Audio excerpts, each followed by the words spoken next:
confianza, hay grandes jugadores de jerarquía, que conocen muy bien el ambiente, conocen lo que es el ambiente de la selección, las ganas que tienen de venir, y hay incorporado jóvenes que son muy interesantes para el futuro, así que se ha armado nuevamente una estructura para tener buena expectativa para todo lo que viene, para este partido y para todo lo que viene. Sí, nosotros mucho no vamos a cambiar tampoco, porque el equipo ya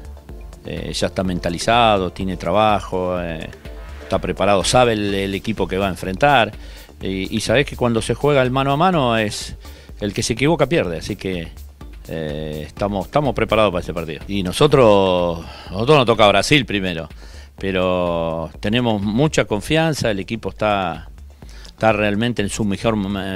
momento, ya sea en lo anímico, en todo lo que trabajamos, tiene una predisposición y unas ganas de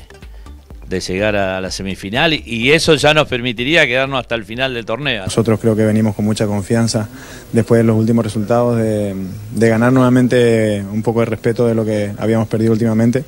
y eso queremos ratificarlo ante este gran rival. Para nada un Brasil devaluado, ni mucho menos, es un Brasil que quizás está en constante cambio, y hoy nos toca a nosotros, al igual de cómo estamos nosotros, de también estar cambiando. José Luis, yo creo que tiene su forma y quizá su interés de querer también estar acá en alguna manera, y